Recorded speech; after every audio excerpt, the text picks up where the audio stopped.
च भव्यं च सर्वं यश्चाधितिष्ठति स्वर्यस्य च केवलं तस्मै ज्येष्ठाय ब्रह्मणे नमः। यस्य भूमिः प्रमान्तरिक्षमुतोदरं दिवं यश्चक्रे मूर्धानं तस्मै ज्येष्ठाय ब्रह्मणे नमः।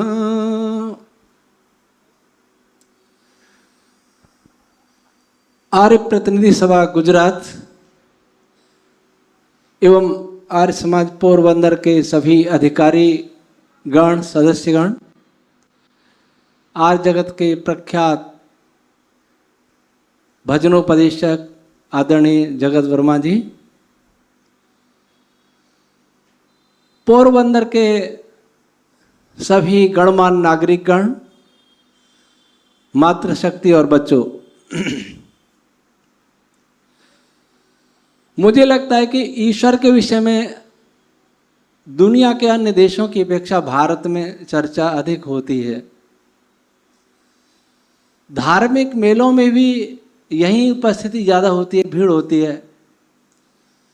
कुंभ के मेले में कहा गया 65 करोड़ लोग आए, इससे बड़ा प्रमाण और क्या हो सकता है धार्मिक मेलों की भीड़ का। हज यात्रा में 20-25 लाख लोग हो जाते हैं, ऐसा सुना है, लेकिन 20-25 लाख और 65 करोड़ में बहुत अंतर है। लेकिन फिर भी क्या कारण है कि भारत में धर्म के लक्षण कम पाए जाते हैं, अधर्म के लक्षण ज्यादा पाए जाते हैं। पिछले साल इंग्लैंड से आचार्य प्रद्युम्न जी, जानते होंगे आप, स्वामी रामदेव जी के गुरु हैं। उन्होंने इंग्लैंड यूरोप गए थे तो मुझे इंग्लैंड से फ़ोन किया कि आचार्य जी, जब यहाँ हम बोलते हैं सत्य बोलना चाहिए, तो लोग ये कहते हैं कि ये क्या बोलना, सत्य तो बोलना ही चाहिए, इसका उपदेश क्या करना। वो बोल रहे थे कि आश्चर्य होता है कि जब कहा जाए सत्य बोलना चाहिए, ईमानदारी से काम करना चाहिए, तो इस पर आश्चर्य करते हैं वो लोग। दुकानों में दुकानदार नहीं केवल अपना सामान लेके पैसा रख के चले आओ, भारत में ऐसा नहीं है। क्यों? अखबारों में पढ़ते होंगे आस्था का सैलाब उमड़ा। आस्था का सैलाब में सत्य का स्थान कहाँ है? ये आस्था का सैलाब सत्य को भी बहा ले जाता है, अहिंसा को भी बहा ले जाता है, देशभक्ति राष्ट्रभक्ति को भी बहा ले जाता है, ईमानदारी को बहा ले जाता है, आपसी प्रेम भाईचारे को बहा ले जाता है, एकत्व के भाव को बहा ले जाता है। ऐसा कैसा आस्था और धर्म का सैलाब है? कहाँ कमी कहाँ है? ईश्वर की महिमा को गाया। कहीं भी जाएंगे तो सीधा ध्यान सिखाएंगे, योग सिखाएंगे। लेकिन ब्रह्म सूत्र क्या कहता है? महर्षि व्यास का महत्वपूर्ण ग्रंथ है ब्रह्म सूत्र, इसको उत्तर मीमांसा भी कहते हैं। उसका पहला सूत्र अथातो ब्रह्म जिज्ञासा। अब हम ब्रह्म को जानने की इच्छा करते हैं। यह ब्रह्म को कोई जनाता नहीं है, ब्रह्म के नाम जप की महिमा बताता है। और अब तो मनुष्य भी ब्रह्म बन गया। भारत में तो बहुत सारे ब्रह्म बन गए। जेल में बैठे भी ब्रह्म जगत पिता कहते हैं। आर्य समाज में तो ऐसा नहीं है, परंतु आर्य समाज में भी धर्म के लक्षण कहाँ हैं? धर्म के लक्षण जब थे आर्य समाज, महर्षि दयानंद जी का आर्य समाज था, स्वामी श्रद्धानंद जी का आर्य समाज था, स्वामी दर्शनानंद जी का आर्य समाज था, पंडित लेखराम जी का आर्य समाज था, पंडित गुरुदत्त विद्यार्थी का आर्य समाज था, मास्टर राजपाल का आर्य समाज था, स्वामी नारायण जी का आर्य समाज था। वह आर्य समाज, वह धर्म के लक्षण होते थे, परंतु आज हमारे यहाँ नहीं है। अथा तो ब्रह्म जिज्ञासा। महर्षि व्यास क्या कहना चाहते हैं? वो कहना चाहते हैं अब इसके बाद या यहां से हम ब्रह्म को जानने की इच्छा करते हैं। ये नहीं कहा ब्रह्म को मानने की इच्छा करते हैं या ब्रह्म को मानते हैं, ये नहीं कहा। ये भी नहीं कहा ब्रह्म का ध्यान करते हैं, ये भी नहीं कहा ब्रह्म की पूजा करते हैं, ब्रह्म का जप करते हैं, ये नहीं कहा, ये कहा जानने की इच्छा करते हैं। पहले उपनिषदों को पढ़ें तो ब्रह्म को जानने के लिए, आत्मा को जानने के लिए कोई शिष्य आया करता था, आचार्य कहता था जाओ 21 वर्ष या 100 वर्ष गायों को चराओ, उसके बाद आना, फिर ब्रह्म का उपदेश करेंगे। ऐसा क्या उपदेश होता था? क्या अभी तक हम ब्रह्म को जान ही नहीं पाए शब्दों से भी कि ब्रह्म क्या है? एक तो शब्दों से जानना अलग होता है और उसका प्रत्यक्ष करना, साक्षात करना अलग होता है। क्या हम शब्दों से भी ब्रह्म को जान गए? हम शब्दों से आग को जान गए, आग में हाथ डालने से जल जाएंगे, सब जानते हैं, और कोई भी आग में हाथ नहीं डालता, क्योंकि उनको अनुभव है, उन्हें दृढ़ विश्वास है कि आग में हाथ डालेंगे तो जल जाएंगे। हम बिजली के नंगे तारों को हाथ से नहीं छूएंगे, क्योंकि बिजली पर विश्वास है कि अग्नि अगर बिजली को छुआ तो मर जाएंगे। लेकिन ईश्वर पर ऐसा विश्वास किसी को नहीं। ईश्वर पर ऐसा विश्वास हो तो सभी मनुष्य धर्मात्मा हो जाएं, ईमानदार हो जाएं, सत्यवादी हो जाएं, चरित्रवान हो जाएं, पर ऐसा नहीं है। चाहे आर्य समाजी है, चाहे पौराणिक है, मुसलमान है, हिंदू है, ईसाई है, किसी को भी विश्वास नहीं है। और कदाचित हमसे ज्यादा मुसलमानों को विश्वास है। उनको कुरान पर विश्वास है कि अगर ये करेंगे तो जन्नत मिलेगी, उसके लिए पीठ पर बारूद बांध करके अपने जीवन लीला समाप्त कर देते हैं।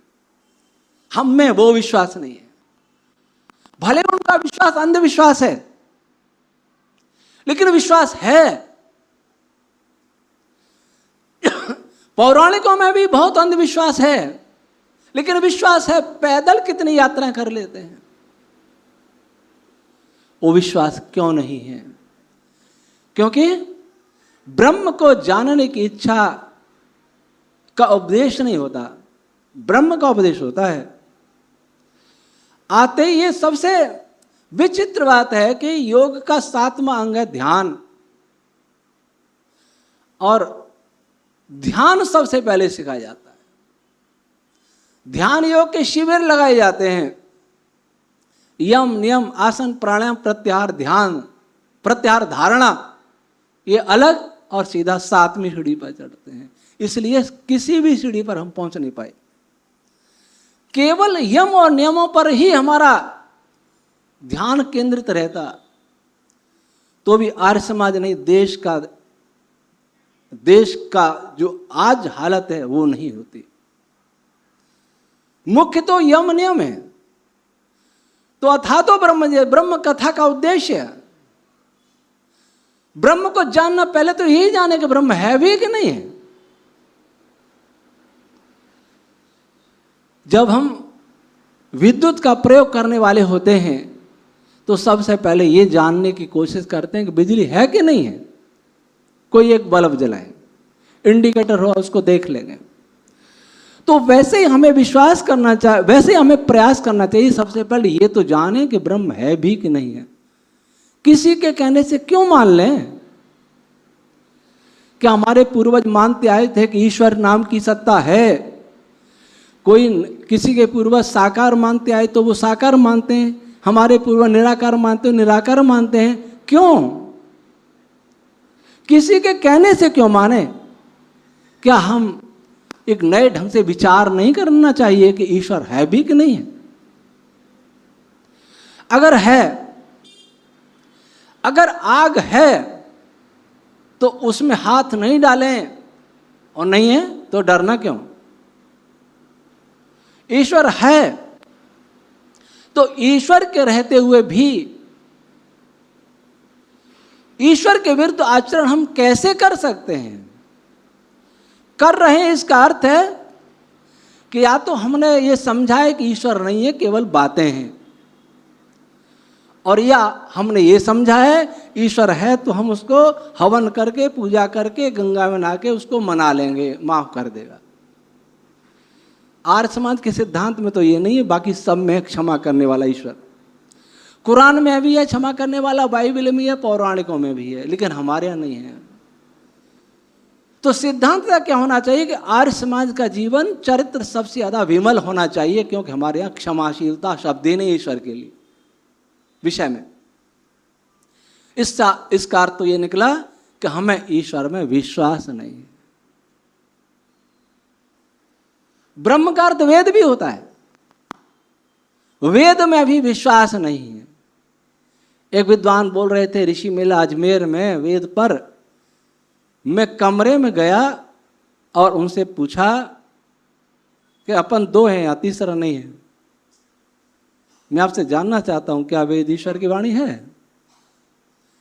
कि हाँ आचार्य जी है। मैं ईमानदारी से बताइए, क्या आपको लगता है कि वेद में जो लिखा है वो ईश्वर ही लिख सकता है? ऐसा जान, मनुष्य नहीं लिख सकता। आपको ऐसा लगता है? तो लगता तो नहीं है, पर दयानंद ने कह दिया तो मान लेते हैं। इसको कहते हैं अंधविश्वास। जब तक हम ऋषि दयानंद की बात को परखे नहीं, ऋषि दयानंद नहीं, मैं महर्षि ब्रह्मा जी से लेकर ऋषि दयानंद पर्यंत की बातों को कह रहा हूं, जब तक हम उनको परखे नहीं कि वास्तव में वे सत्य हैं व असत्य हैं, तब तक हमें यथावत नहीं मान लेना चाहिए। और मान भी लें तो लगातार खोज जारी रखनी चाहिए, क्योंकि अचानक सब हम नहीं जान सकते। कुछ सुन के पढ़ के भी मानना पड़ता है, अचानक सब सिद्ध नहीं कर पाएंगे। तो उसके लिए प्रयास तो करें। जीवन निकलेगा लेकिन प्रयास नहीं किया कि ईश्वर है भी कि नहीं है। तो यहां महर्षि वेद व्यास जी कहते हैं ब्रह्म को जानने की इच्छा करते हैं, और जानने की इच्छा दो दिशा में करनी। पहला तो ये कि ब्रह्म है या नहीं, और दूसरा ये है तो कैसा है। जिज्ञासा, क्यूरियोसिटी, कैसा है तो कैसा है अथवा नहीं है। तो आज हम इस बात पर विचार करते हैं कि ईश्वर है भी कि नहीं। क्या आपको लगता है ईश्वर है? बच्चों, ईश्वर है? कहीं दैनिक जीवन में कहीं किसी प्रकार ये लगता है कि कोई अदृश्य सत्ता है जो ब्रह्मांड को चला रही है, जो हमें देख रही है, जो हमारी गुप्त बातों को सुन रही है, हमारे मन के विचारों को जान रही है, और हमें कर्मानुसार दंड भी देने के लिए तैयार है? क्या ऐसा में विश्वास है? ईश्वर को मानने वाला और ईश्वर को नहीं मानने वाले के दैनिक व्यवहार में अंतर होना चाहिए। अगर हमारा व्यवहार एक कम्युनिस्ट का व्यवहार, दोनों व्यापारी हैं या दोनों कर्मचारी हैं, अधिकारी हैं, राजनेता हैं, कोई भी काम कर रहे हो, उनके व्यवहार में अंतर नहीं, इसका अर्थ है कि ईश्वर को मानना न मानना समान है। एक दुकानदार दुकान पे गणेश जी, लक्ष्मी, पता नहीं किन किन की पूजा करके वही काम करता है जो ईश्वर की पूजा न करने वाला करता है। तो फिर अंतर क्या रहा मानने न मानने से? ईश्वर को मानने से लाभ क्या है? क्या हम भी सोचे बैठे हैं कि ईश्वर को मानेंगे, ईश्वर के गुण गाएंगे, हवन करेंगे, संध्या करेंगे तो हमारे पाप दूर हो जाएंगे? यही मानने बैठे तो हम वही गलती कर रहे हैं जो पौराणिक गलती कर रहे हैं। वो मूर्ति पूजा से, गंगा स्नान से या किसी वृक्ष के पूजा से वे जो फल चाहते हैं कि ऐसा हो जाएगा, विश्वास करते हैं, वैसा हम विश्वास इस पर कर लें तो ठीक नहीं। क्योंकि भगवान शिव ने कहा है महाभारत में कि पाप दो प्रकार के होते हैं, एक इरादे से किए हुए जानबूझकर, एक अनजाने में हुआ। अनजाने में हुआ पाप दूर हो सकता है प्रायश्चित करने से, दान देने से, साधना करने से, लेकिन इरादे पूर्वक जानबूझकर किया हुआ पाप कभी क्षमा नहीं हो सकता किसी भी प्रकार से। तो क्या हम जानकर के करते हैं कि अनजाने में करते हैं? अगर अनजाने में करते हैं तो जानने का प्रयास करना चाहिए, और जानकर करते हैं इसका अर्थ है कि हम दुनिया को बताना चाहते हैं कि हम ईश्वर भक्त हैं, हम याज्ञिक हैं, तपस्वी हैं, ध्यान लगाते हैं। ध्यान लगाने वाले का आचरण और न लगाने वाले का आचरण अगर समान है तो ध्यान में समय बेकार किया, ऐसे तो दूसरा काम करें तो ठीक। तो ब्रह्म को जानने की इच्छा करें। अच्छा, ब्रह्म को जाने कैसे, कैसा ब्रह्म है? महर्षि अगले सूत्र में कहते जन्माद्यस्यतः,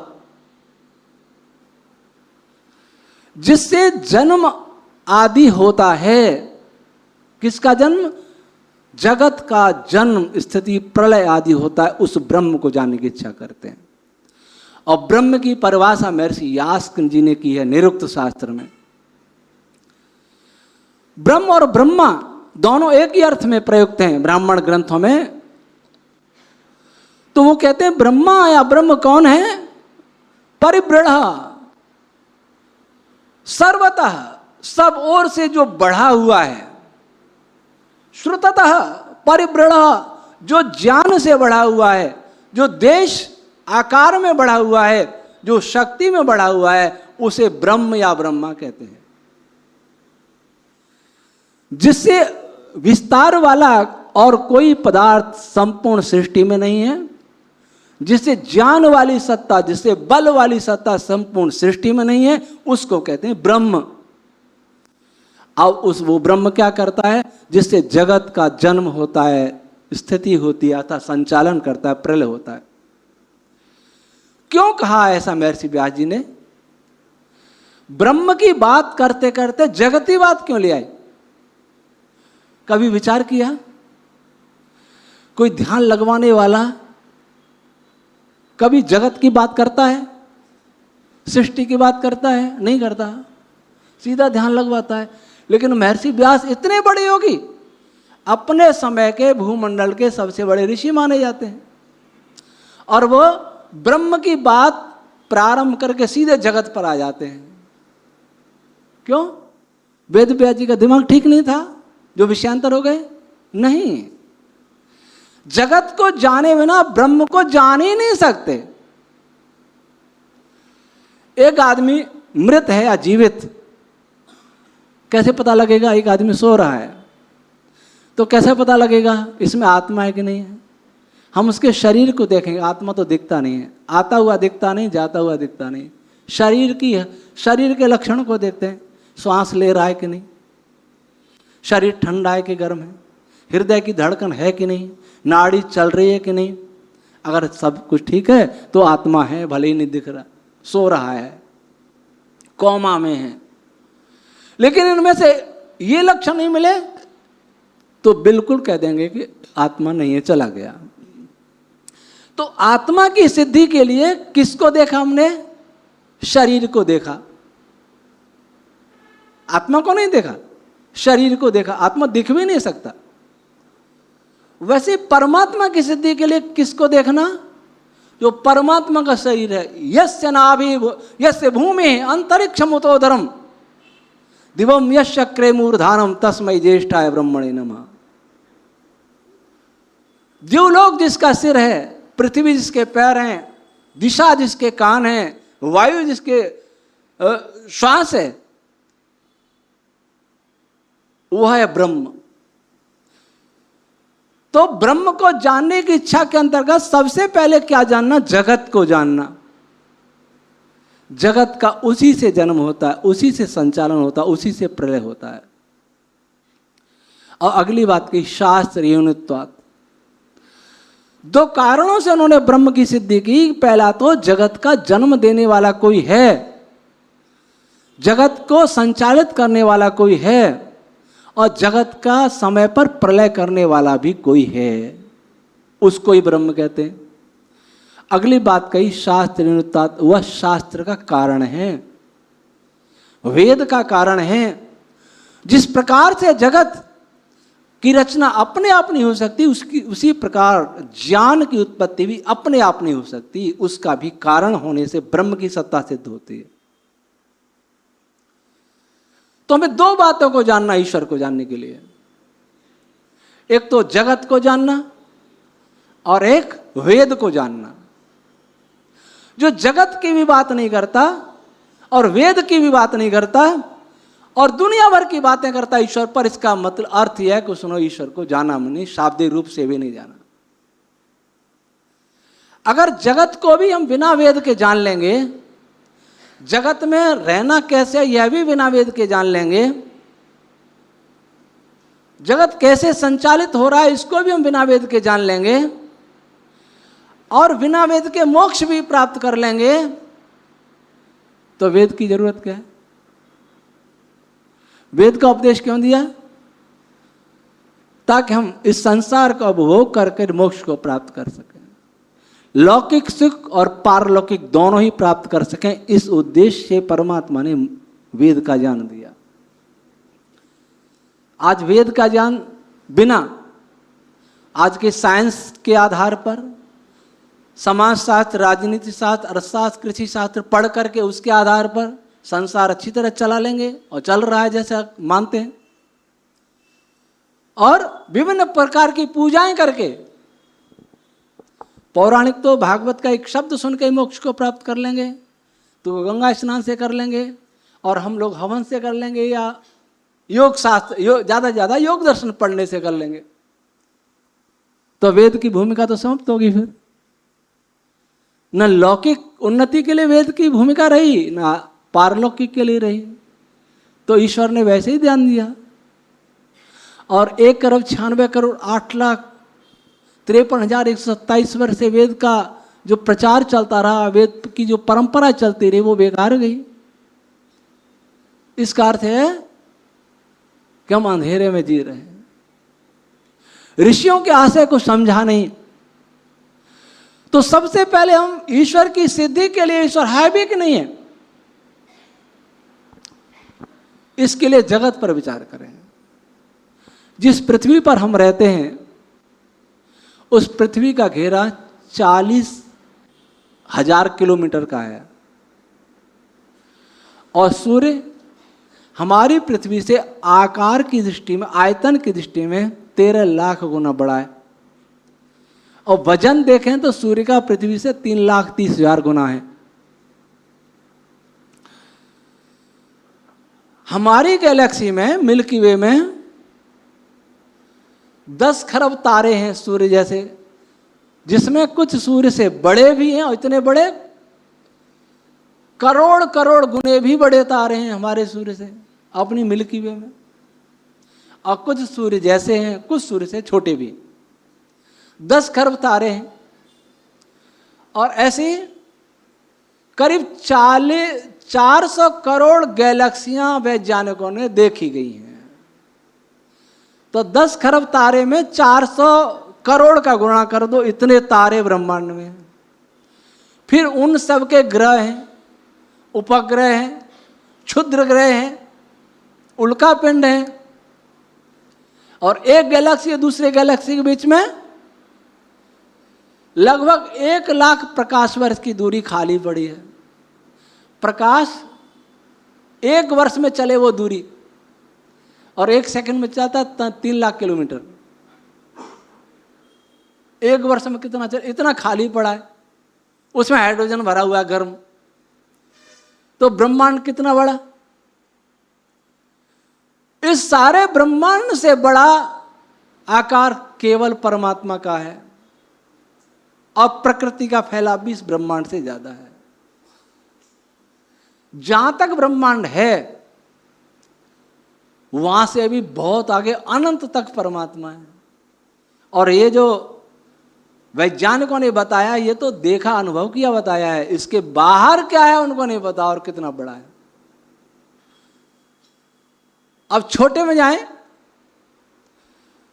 तो एटम सुना है बच्चों ने? एटम, बच्चे भी होंगे। एटम कितना छोटा होता है? हम सभी एटम से बने, एटम से मॉलिक्यूल बने, मॉलिक्यूल से सारी कोशिकाएं वगैरह सब कुछ बना, पृथ्वी, तारे वगैरह सब। और एटम कहने को कितना बड़ा है, अगर मान लीजिए मैं, आप सब, एक एक व्यक्ति एटम के बराबर हो जाए, आदमी का आकार एटम के बराबर हो जाए, तो आलपन की नोक पर 100 पृथ्वियों की आबादी बैठ जाएगी, आराम से सत्संग कर लेगी। इतना छोटा होता है एटम, और उसमें भी खरबों वा हिस्सा ठोस मान सकते हैं, बाकी सब खोखला होता है जिसमें इलेक्ट्रॉन चक्कर लगाते हैं। ऐसा सूक्ष्म संसार। और जो ठोस होता है उसमें भी कण होते हैं, न्यूट्रॉन प्रोटॉन, वो भी खोखले होते हैं, क्वार्क होते हैं उसके अंदर। लेकिन क्वार्क के भीतर क्या, इसको कोई वैज्ञानिक नहीं जानता। कुछ कहते हैं स्ट्रिंग थ्योरी, इन्होंने स्ट्रिंग थ्योरी में एमएससी किया, और हम उससे क्वार्क से 7 स्टेज पीछे की बात करता, हमारे वैदिक 7 स्टेज पीछे की।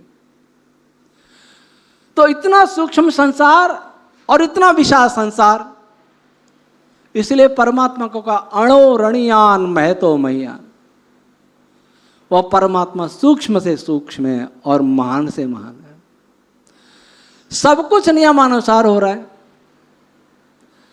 यहां का एटम, यहां का इलेक्ट्रॉन लें, चंद्रमा पर जाके देखें, सूर्य पर जाके देखें, किसी और गैलेक्सी में जाके देखें, इलेक्ट्रॉन के एक जैसे गुण मिलेंगे, बिल्कुल अंतर नहीं होगा।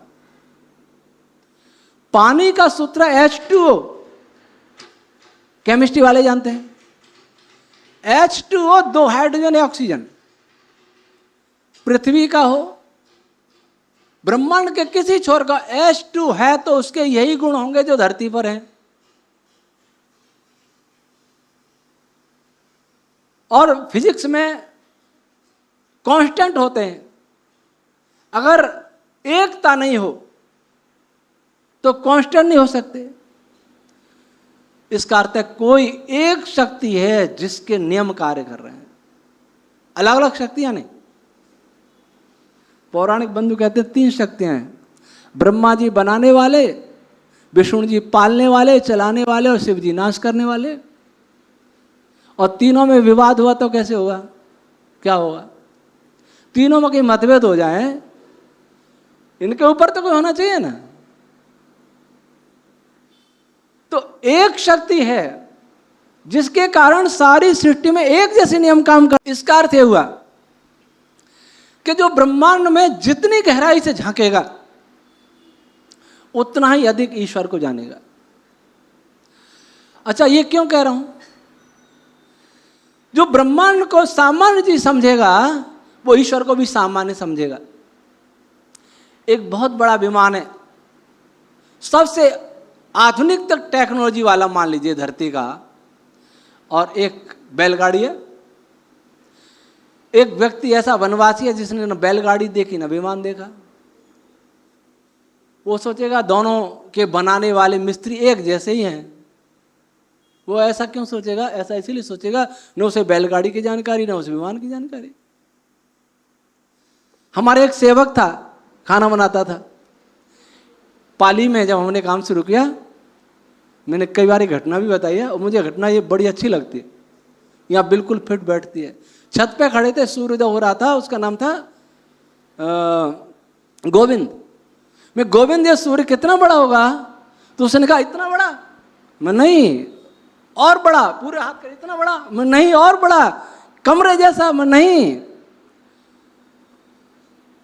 पाली के जो बाईपास रोड से के थोड़ी दूर हमारा किराए का मकान था, वहां से काम शुरू किया।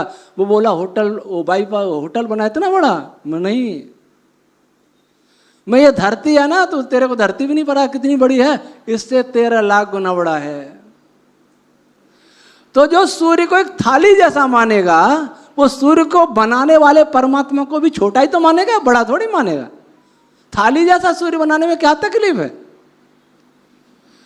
तो ईश्वर की महानता कब पता चली? जब उसके कार्यों की महानता पता चली। एक वैज्ञानिक है और एक सामान्य व्यक्ति है, दिखने में तो दोनों एक से लगते हैं, लेकिन जब दोनों के गुणों का पता चलेगा तब मालूम पड़ेगा कि ये व्यक्ति कितना बड़ा है और ये व्यक्ति सामान्य है। तो ईश्वर की बुद्धि, ईश्वर का ज्ञान, ईश्वर का विज्ञान, ईश्वर का बल, इतनी बड़ी पृथ्वी 10 के आगे, 1 के आगे 24 शून्य लगा दो, इतने किलोग्राम वजन है इसमें। 1 के आगे 24 शून्य लगा दीजिए।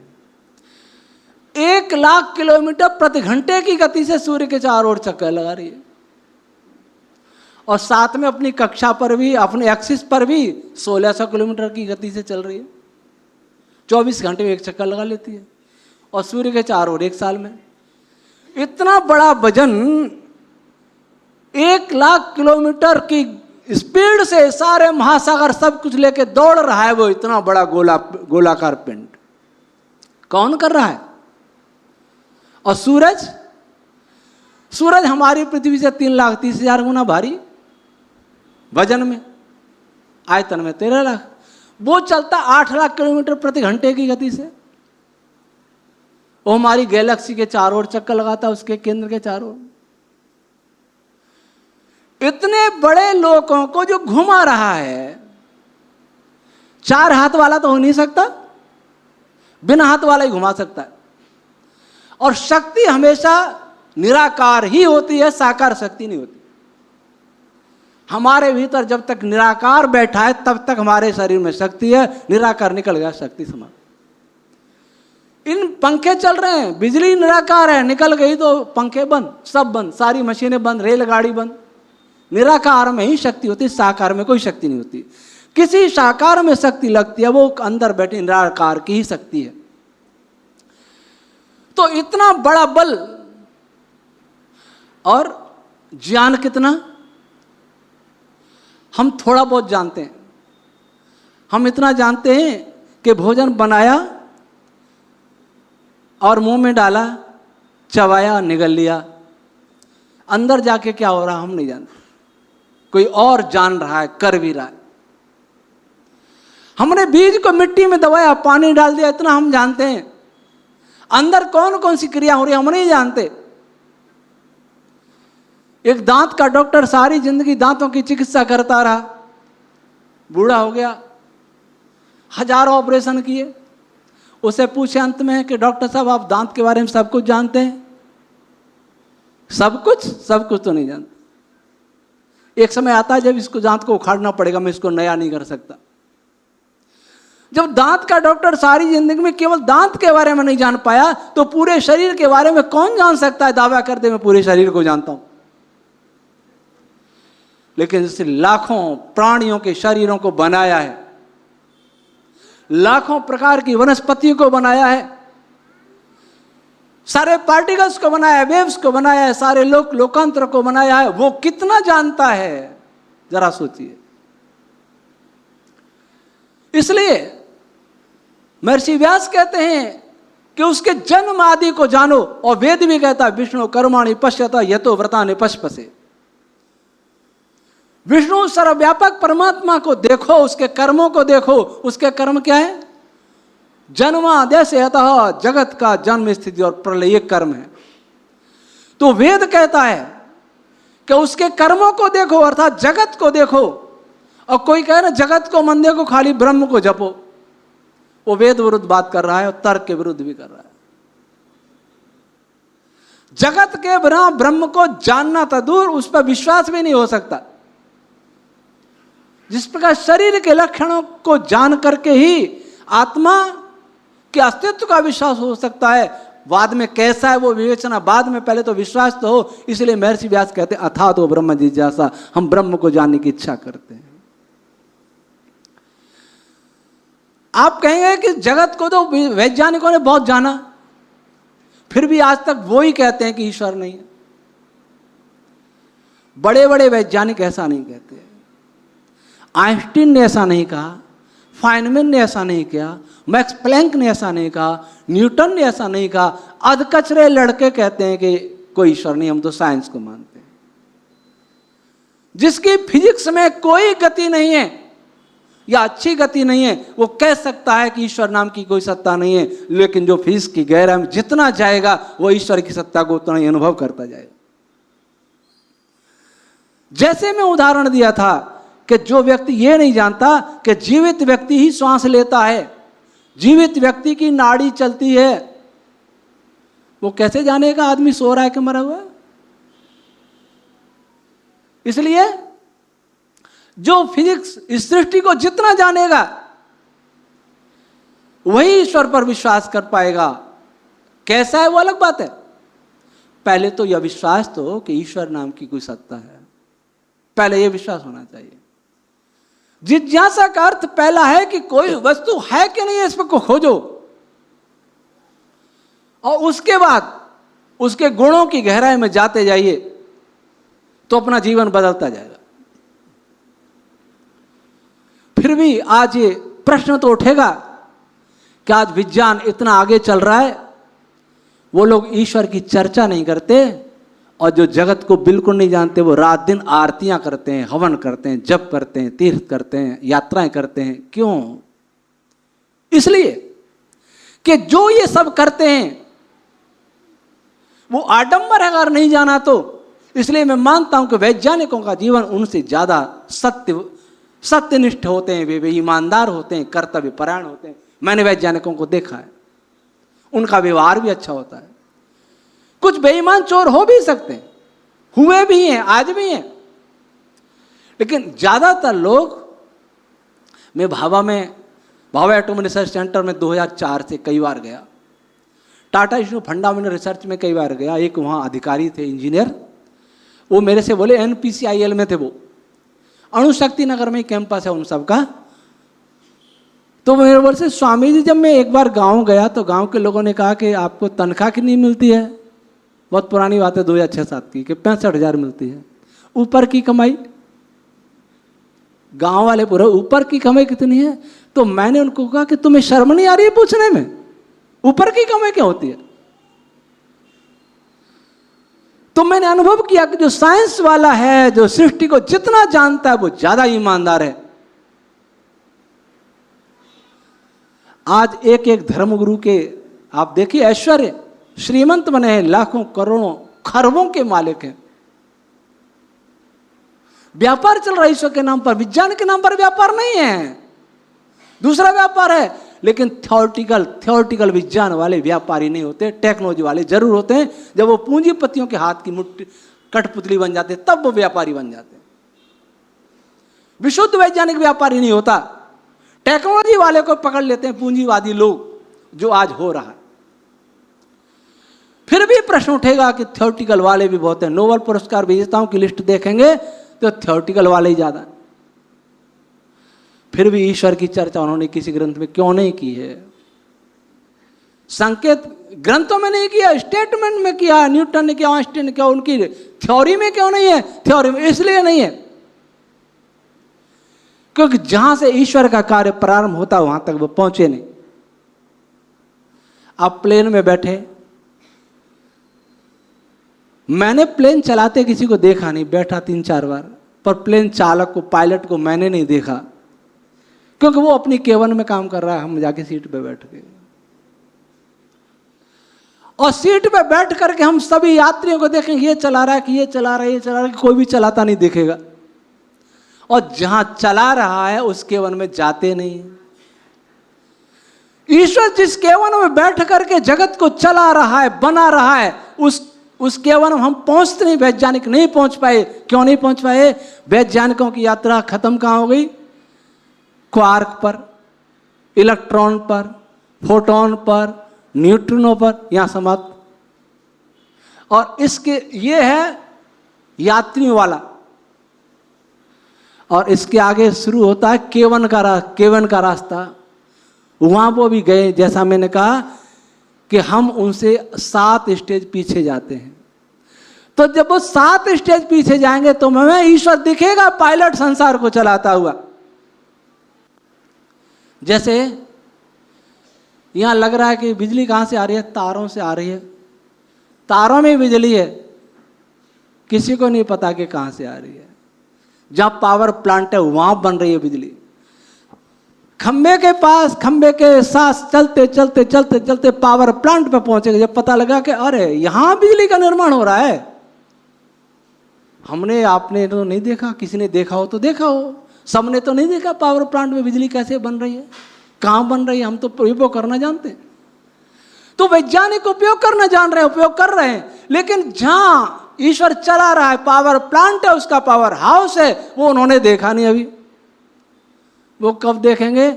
जब वैदिक फिजिक्स पढ़ेंगे तब। और कुछ बातें ऐसी होती हैं जो प्रायोगिक नहीं होती, क्योंकि जैसा चश्मा होगा उतना ही तो दिखाई देगा। चश्मा हो, आदमी अंधा हो तो कैसे दिखाई देगा? चश्मा कम नंबर का हो, ज्यादा नंबर हो तो भी नहीं दिखाई देगा। सभी बातें जो उनका एक हट है कि जो प्रयोगों से सिद्ध हो जाए वही मानेंगे, इस हट के आगे जाएंगे, तर्क पर जाएंगे, अंतः प्रज्ञा पर जाएंगे, कारण कार्य के विचार पर जाएंगे, तो उन्हें ईश्वर का बोध होता चला जाएगा। आधुनिक साइंस की परिभाषा गलत बना दी गई, उसको संकुचित कर दिया गया, उनको कूपमंडूक बना दिया गया, इसलिए अभी तक ईश्वर पर नहीं पहुंचे। और ये हमारा दायित्व है कि हम उनको ईश्वर तक ले जाएं, और जा रहे हैं। हमारे फिजिक्स पर, वैदिक फिजिक्स पर नासा में भी रिसर्च हो रहा है, जो वेद विज्ञान आलोक हमारा ग्रंथ है। तो कहने का अर्थ महर्षि व्यास जी ने कहा, कोई भी ऋषि हो, वो धर्म की बात करते करते, अध्यात्म की बात करते करते सीधे जगत पर आते हैं। जैसे महर्षि व्यास जी आए, जन्माद्य से था, बात ब्रह्म की चली और एकदम जड़ पर आ गए, चेतन की बात शुरू करके जड़ पर आ गए। मनुस्मृति देखो, सभी ऋषि मुनि ब्रह्मा जी के आदेश से भगवान मनु जी के पास गए कि हमें वर्ण आश्रम के धर्म के उपदेश कीजिए। तो मनु जी का पहला ही श्लोक है मनुस्मृति का। मनुस्मृति 5वां है, लेकिन महर्षि मनु जी के मुख से निकला हुआ पहला है। आसीदिदम तमोभूतम अप्रज्ञातम लक्षणम अप्रतर्कम विज्ञेयम प्रसुप्तम सर्वतः। ये जगत जो देख रहे हो, ये सब पहले अंधकार से ढका था। इस पर तर्क, पूरी तरह से तर्क नहीं हो सकता, इसको अच्छी तरह से, पूरी तरह से कोई जाना नहीं जा सकता, जाना नहीं गया। जिसके कोई लक्षण नहीं है, ये सोया हुआ सा था सब ओर से। गए किस लिए थे ऋषि? धर्म का उपदेश लेने। और बताने क्या लग गए मनु? ये जगत पहले कैसा था, उल्टी गंगा कैसे? उल्टी नहीं है। जिस जगत में हम रह रहे हैं, उस जगत में कैसे व्यवहार करना है, ये जानने के लिए जानना जरूरी है कि जगत है क्या। भोजन कर लेना सरल है, लेकिन भोजन बनाया किसने है, किस पदार्थ से बनाया, कितने तप करके बनाया, तब पता चलेगा कि भोजन का मूल्य क्या होता है। एक भूखे व्यक्ति को छटपटार और रोटी का टुकड़ा भी बहुत मूल्यवान लगता है, जो हमको नहीं लगता। और जो किसान खेत में बोता है अनाज, वो कैसा तप कर रहा है वही जानता है जो किसान को तप करते देखता है। ऐसी बंगलों में बैठे किसान का मूल्य निर्धारित नहीं कर सकते, न करना चाहिए उनको। तो जगत कैसे बना, कहां से बना, किस पदार्थ से बनाया? अगर रोटी केवल गूंदे हुए आटे से बनानी है तो सरल है, लेकिन गेहूं पिसा करके बनानी है, सब्जी ला करके काट करके सब बनानी है, तो वो उससे ज्यादा कठिन है। लेकिन गेहूं भी नहीं है, गेहूं बो करके, उगा करके और फिर बनानी है, तो वो और भी ज्यादा कठिन है। जितना पीछे जाएंगे काम, उतना ही कठिन और विस्तृत होता चला जाएगा। वैसे ही परमात्मा ने जगत किस पदार्थ से बनाया, किस स्थिति से बनाया, कहां से बनाया है, तब पता चलेगा कि परमात्मा ने कैसे बनाया होगा। यह मकान अगर किसी ने बनता नहीं देखा तो क्या कहेंगे, ये दीवारें ला करके इधर उधर चिपका दी और खड़ा हो गया मकान। लेकिन जो बनाता है, बनते हुए देखता है, यहाँ एक जमीन थी, कहीं से पत्थर लाए, कहीं से सीमेंट लाए, कहीं से लोहा लाया, कहीं से कुछ लाया, फिर कैसे कैसे बनाया, कितना परिश्रम किया, तो पता चलेगा मकान बनाने वाले का परिश्रम कितना है, उसका ज्ञान कितना है। इसलिए भगवान मनु कह रहे हैं कि जगत पहले ऐसा था, उसे बनाया, ताकि आप लोग समझिए कि जगत परमात्मा ने जिस तप पूर्वक बनाया है, विज्ञान पूर्वक बनाया है, उस तप और विज्ञान से बना हुआ पर जगत परमात्मा ने हमें दे दिया है दान में। उस दान का उपयोग कैसे करना है, उस जगत का, उस शरीर का, ब्रह्मांड का, पृथ्वी का, वनस्पतियों का, पशुओं का हमें कैसे उपयोग करना है, तब पता चलेगा कि बने कैसे हैं। एक जो वस्तु जितनी महंगी होती है, उसकी हम उतना ही उस पर ध्यान देते हैं। जिस काम को आप बहुत कठिनाई से कर पाते हैं वही आपके लिए बहुत महत्वपूर्ण होता है, इस पर बहुत ध्यान देते, बिगड़ नहीं जाए।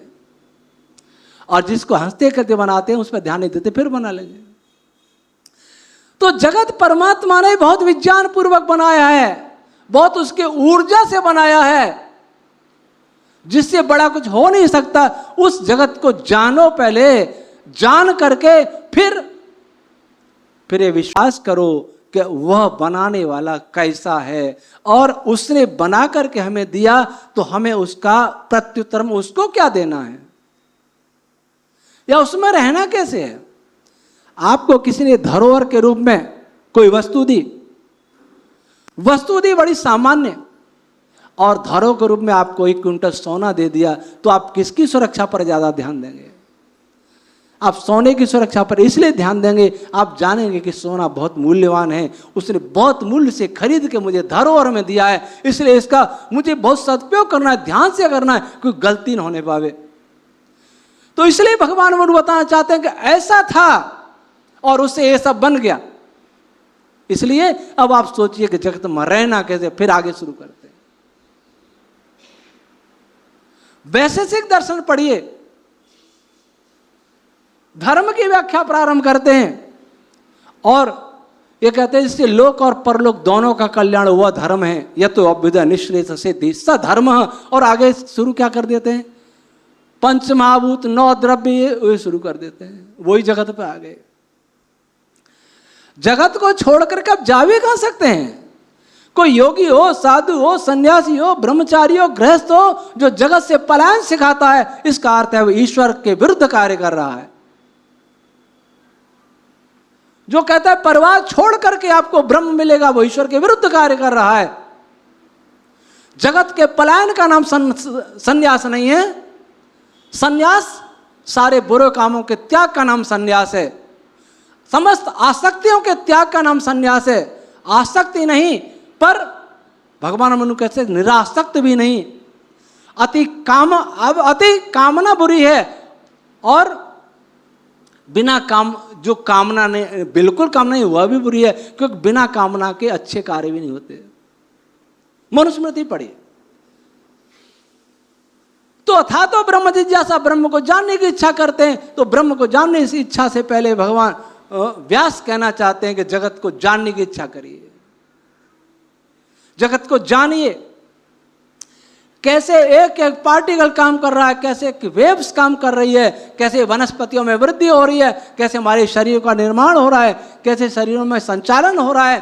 ये आप जानने की कोशिश करिए, तो हमें परमात्मा का विराट रूप नजर आएगा, परमात्मा का विराट ज्ञान विज्ञान नजर आएगा, परमात्मा अपूर्व बल नजर आएगा। तब हमें लगेगा हम उसके सामने कुछ भी नहीं, हमारी क्या हैसियत है। इतनी बड़ी पृथ्वी पर हमारे जैसे 800 करोड़ लोग हैं, हमारे जैसे। और जैसा कि मैंने बताया कि इस गैलेक्सी में 10 खरब तारे हैं, तो 10 खरब तारे के ऐसे कितने ग्रह होंगे जिन पे जीव रहता है? जीव तो सब पे रहते भाई, कहीं हमारे जैसे शरीरों, कहीं वायव्य शरीरों, कोई आग्नेय शरीरों, कैसे शरीरों, सब पर रहते। और ऐसे ही 400 करोड़ गैलेक्सियां हैं, तो उसमें हमारा क्या मूल्य है? हम कौन है? जब हम ये लगे कि हम कुछ भी नहीं है। समुद्र के किनारे के कण के बराबर तो पृथ्वी का स्थान है ब्रह्मांड में, फिर हमारा क्या स्थान है? फिर अहंकार गायब हो जाएगा, ईर्ष्या द्वेष गायब हो जाएगा, ईश्वर को नकारने की नास्तिकता की बातें गायब हो जाएंगी। कि जिसको नकार रहे हो उसके सामने आपकी हैसियत क्या है? इसलिए जगत को जानो, ब्रह्म को जानने के लिए जगत को जानो और शास्त्र वेद को जानो। आज मैं समझता हूं इतना ही। तो ब्रह्म को जानना है। हम क्यों पीछे रह गए? सारे ब्रह्मवादी, कोई तो हम ब्रह्मास्मि कह रहा है, चिदानंद रूपम शिवोहम शिवोहम। हम त्रैतवादी हैं, फिर भी नहीं जान पाए। इसलिए नहीं जान पाए कि किसी ने हमसे ये नहीं कहा कि हमें ईश्वर को जानने के लिए जगत को जानना जरूरी है। किसी ने यह नहीं कहा कि आत्मा को जानने के लिए शरीर को जानना भी जरूरी है। इसलिए हमारा विश्वास अधूरा रह गया, अंधविश्वास में परिणत हो गया। वे अंधविश्वास मूर्ति का करते हैं, हम अंधविश्वास निराकार पर करते हैं। विश्वास उनको भी नहीं है, इसलिए मूर्तियों पर चढ़ के भी चोर घंटा चुरा लेता है। और विश्वास हमको भी नहीं है कि निराकार की उपासना करते हुए भी ईर्ष्या द्वेष अहंकार से ग्रस्त रहते हैं। इसलिए कबीर जी के शब्दों में कहूंगा, अरे इन दोहू राह न पाई। दोनों को ही राह नहीं मिल रही है। जहां ज्ञान नहीं है, नहीं ज्ञान न सदृशम पवित्र में विद्यते, ज्ञान से पवित्र इस ब्रह्मांड में कोई वस्तु नहीं। भगवान कृष्ण गीता में कहते हैं, न ज्ञान न सदृशम पवित्र में विद्यते। लेकिन हम लोगों ने जो ज्ञान का स्रोत है वो वेद भूल गए। कल हम चर्चा करेंगे वेद क्या है, और ये हमारे आचार्य विशाल जी बताएंगे कि वेद की उत्पत्ति कैसे होती है, परमात्मा कैसे करता है। हमने सोच लिया 4 ऋषियों को आया, परमात्मा ने भीतर ज्ञान दे दिया। इतनी सरलता से नहीं है। हम किसी बात का बहुत सरलीकरण कर देते हैं। मैंने सबसे पहले पुस्तक लिखी सृष्टि का मूल उपादान कारण, तो एक का कमेंट था, अरे इसमें क्या लिखना, सत्य रजस्तम महासाम साम्यावस्था प्रकृति प्रकृतिर महान, वो सूत्र सुना दिया मैंने, होगी सृष्टि, एक सूत्र में सृष्टि हो गई। मैंने कहा आपने उस सूत्र को समझा भी? कोई कहते शरीर जीवन क्या है, गर्भावस्था से शिशु बनेगा, शिशु से बालक बनेगा, बालक से किशोर बनेगा, और फिर युवा बनेगा, अधेड़ बनेगा, बूढ़ा हो जाएगा, मर जाएगा, बस हो गया। सारी एनाटॉमी फिजियोलॉजी आ गई इसकी एक दो वाक्य में। इतना सरलीकरण कर देते हैं, अर्थात हम ज्ञान विज्ञान का उपहास कर देते हैं। इसलिए ऐसा आचरण हमारा बन नहीं पाता जैसा कि ईश्वर को मानने और जानने वाले का होना चाहिए। आज बात इतनी ही। ओम शम।